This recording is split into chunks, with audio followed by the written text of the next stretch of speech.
work, I don't let it affect me family life, you know, just one of those things. I know a lot of taxi drivers, like I said, would take the risk and start chasing people, but I wouldn't, mate.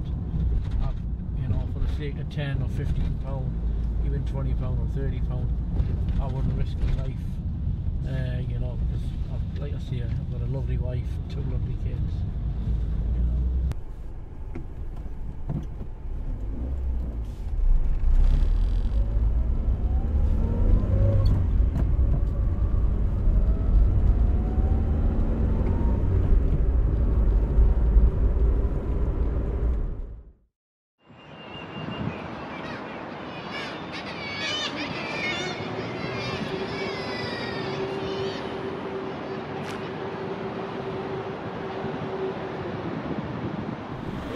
Once to be a cab driver, you have to be a sociable person. And when you do your jobs, it's not just about yourself, it's about everything else, and especially the day shift works with the elderly, disabled and help them, and just you feel proud, what you do, on your job. Yeah, basically it's that. There's sometimes no words to say, but you try your best to just keep them a little bit, happy, and you read lots of stories, I had one of them last night in the car. He was telling me all about the stories. He lost these tickets in there, and how can I get there tomorrow? Will you help me in the side to find my ticket and stuff? He says, oh no, it's my mother maybe do the job for me. It's just, you get so many difference, yeah.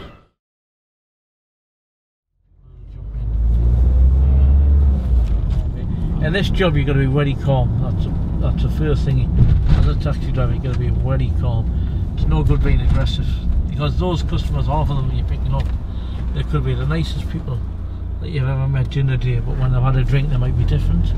So but no, it's not, to be honest with you, this job you've got to be nice, calm and professional, because those customers are relying on you, to take them home. So obviously by me getting aggressive, it's not going to make things better.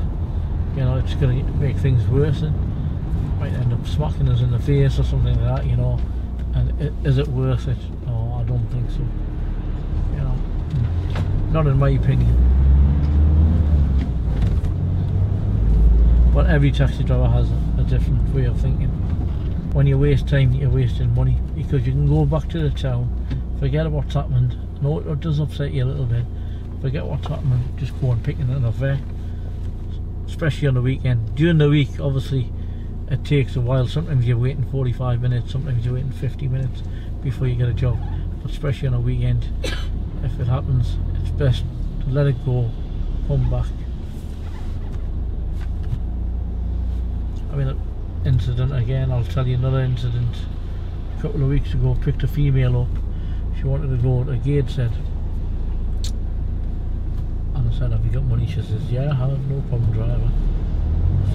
So when I got there, she says, I've got no money. Well, halfway there to the journey.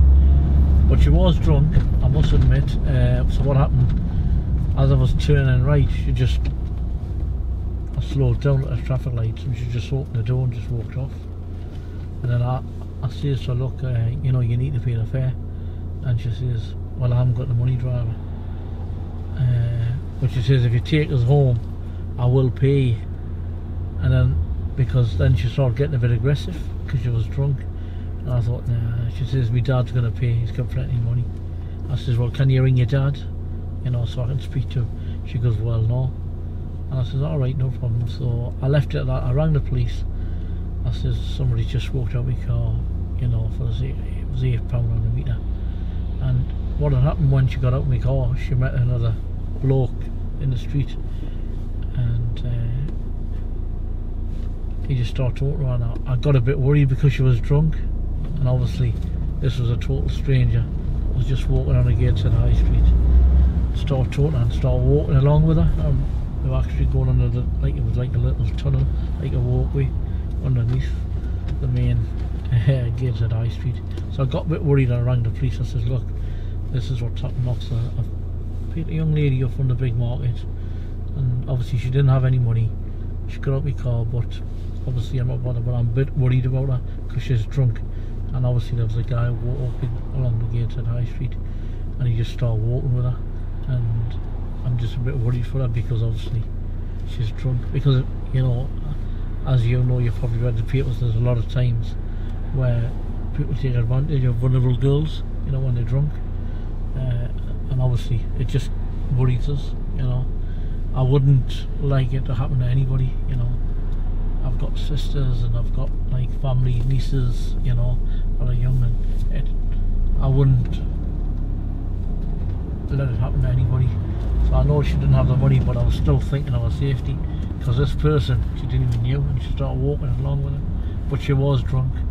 So obviously it just alerted us, and I rang the police, and then the officers rang us, and this is a found her. This is I've had a word with her, and what about the fare? I says, look, well, you know, officer, she hasn't got no money, so I was just worried about her safety, that's all. When somebody's, and especially when you do this driving awareness course, which is done, every taxi driver does it now. It's by Newcastle City Council, and it even tells you on the video you've got to go there for 2 hours, which, you know, and they tell you, you know, about customers' safety and that.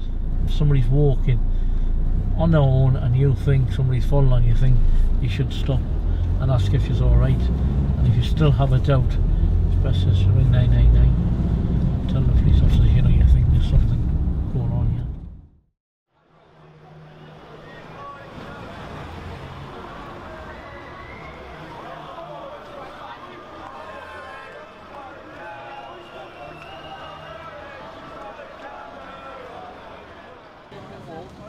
It's literally over that bridge, isn't it? Literally, yeah. There she goes. Yes.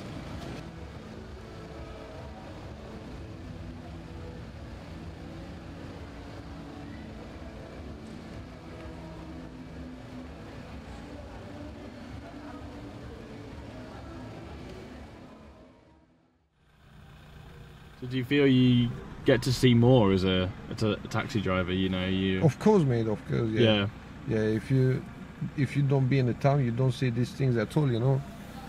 For you, if you don't come in the town, you sit in the library or sit in the house, you never see these things. Yeah. Before I started the taxi, I used to come in the town, spend the time with the friends a little bit. You know. Since I started taxi, I don't want to be in the town. If I am not at the work, I just want to be at home, spend the time at home with the kids and family.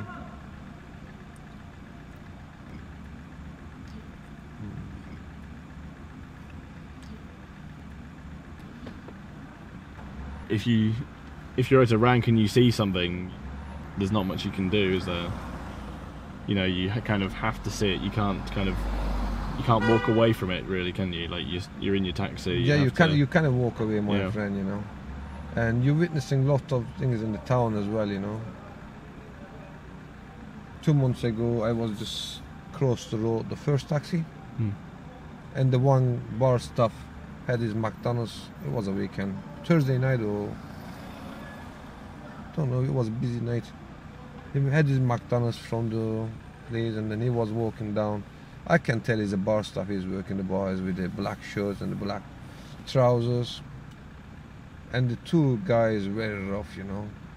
The one just came behind him and tried to grab his McDonald's, you know, McDonald's. And he just hold him and just shake them and throw them away, you know. And then his friends just came and they stopped punching the lad, that bar staff, punching him all over. And the police came. Nobody wanted to be a witness, and I told them, I see what happened is, you know. And they said, can you be a witness if this case goes to court? I say, yeah, I do that. And after a couple of weeks, they asked me to go to the police station, do the statements. I just went to the police station. I just tell them what happened is, you know, because these people just working all night, and after the work, they just wanna have their food, and maybe they just want to go home. And the two just lad, you know, after a few drinks, they just want to disturb the people, you know, to make trouble. People just want to have a good time. People working hard, to get the food, to eat food, you know. And you feel sad, but you know, you cannot do anything. If you come out the car, try to help them, you might lose your badge. Says why you didn't call the police. It's not your job to do, you know, to involve in the fight or anything. Even if you tell them you want to separate them, maybe they get wrong, you know. You shouldn't be doing this.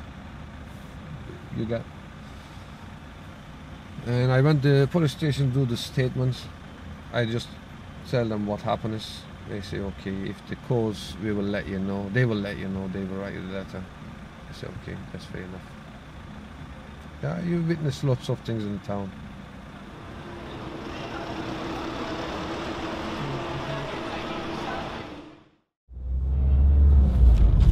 I remember there was somebody, she was about 7, 8 years old, something like that. She was only small age, and somebody had told her on Facebook, told her to come to the station. So it's very worrying, isn't it? That taxi driver obviously got a bit worried, and they were showing in the video he actually rang the police and was concerned of the child's safety, and obviously rang the police, and the police actually managed to get her to the station. Then when I interviewed her, she said that she was talking to somebody on Facebook. So it does happen, you know. And obviously as a taxi driver, I've seen a lot of these things happen, you know, read the newspapers, in the Evening Chronicle. Just I think last month somebody was raped in Nunsmore Park. It's a teenage girl by one of these, a random person. You know, it does happen, don't get me wrong. So if you see something like that, it's always best to ring the police. And more than even outside the profession, do you think people help each other enough, or do you think there's they should do, but I don't know if it happens or not. I'm not 100% sure, but people should, yes, definitely. Especially, like, you know, people are on night outs, you know. I know a lot of students go out during the week, so they should watch each other, you know. I know they might not know the person, but if they think there's something not right, they should actually call the police and, you know, alert them that, you know, they think there's nothing, something's not right here.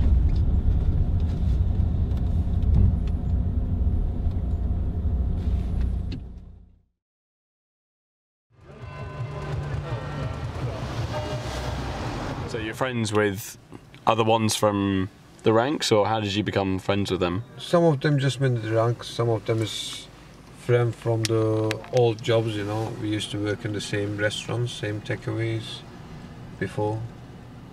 And some of them you just see them every night, start talking and become a friend, you know. After a long time, 12 years now, so working in the same city, working the same rank. Do you think it's different now? It is, yes, compared to the past, yes. It's a lot harder these days to make a friend, you know.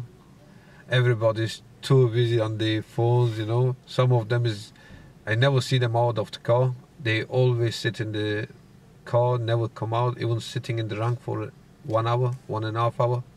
They don't step outside.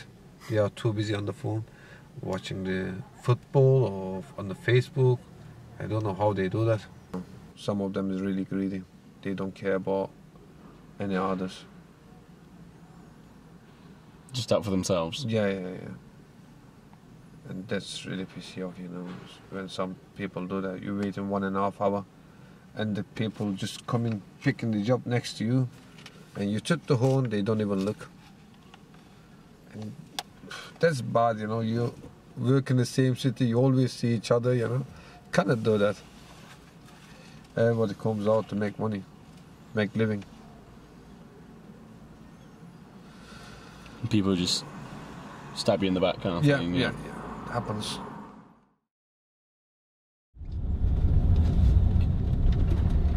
Do you think people do enough of looking out for each other? People should, yes, definitely. It's not all about the fare, because money comes and goes to me, you know. You see, if I'm nice to somebody will be nice to me.